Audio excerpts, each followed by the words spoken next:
our presentation is on the treatment of rabies with the Immuvax vaccine. As an introduction, rabies is nearly 100% fatal if left untreated and is the cause of 50,000 to 60,000 deaths annually. However, if a vaccine is administered immediately after, it is nearly 100% effective at preventing rabies. The glycoprotein RABVG is the viral antigen that allows the virus to enter the host cells of the organism. And the Immuvax vaccine is an inactivated viral vaccine with antibodies that bind to the glycoprotein in the immune response to prevent rabies infection. And here's kind of how it infects the body.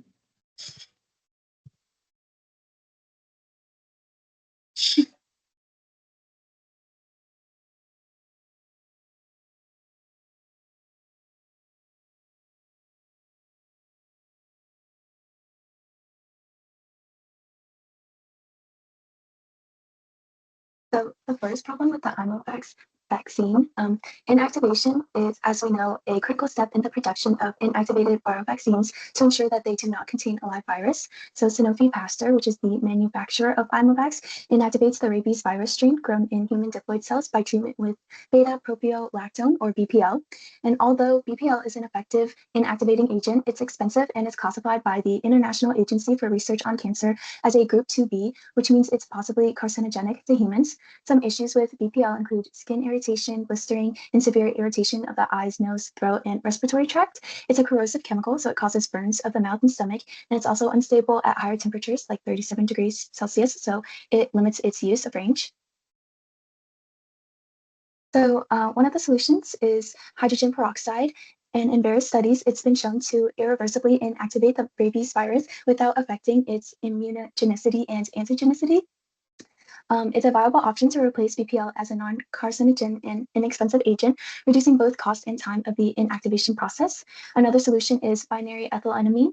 In one study, lyophilized vaccines or freeze-dried vaccines prepared in these suspensions and stored at these various temperatures, 4 degrees, 22 to 25 degrees, and 37 degrees Celsius, all maintained potencies for 6 months. It better maintains the protein structure needed to trigger an immune response than BPL, and it's an alternative for a safer procedure for the rabies virus inactivation and effective vaccine production to immunize dogs and cattle. Another issue with the vaccine is the formulation.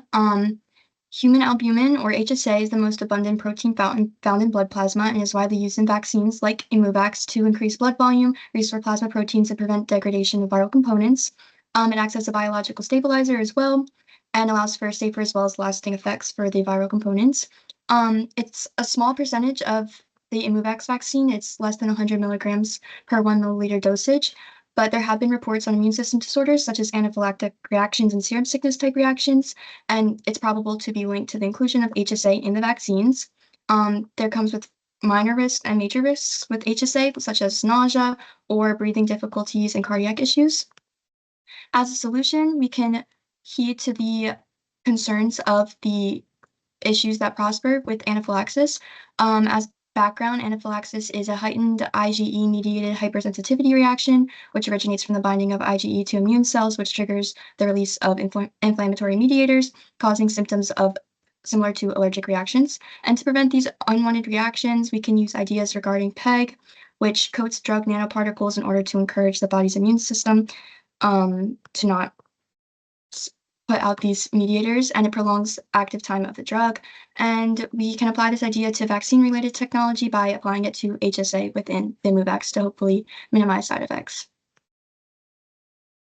So as already mentioned, when you come into contact with rabies, you have to be immediately vaccinated. But another protocol that the World Health Organization puts in place is to administer anti-rabies immunoglobulin, or RIG typically. And so rabies vaccines typically help you build immunity over time due to memory cells, but something like RIG supplies fully developed antibodies, which will immediately neutralize the virus instead of like you waiting for your immunity to build up. But when it is co-administered with Imovax, there is an observed transient immunosuppressive effect. So the RIG is essentially increasingly delaying the immunity that you build due to the vaccine, which is obviously a problem when you're trying to do both at the same time. So a solution to this comes into play with how you administer the drug.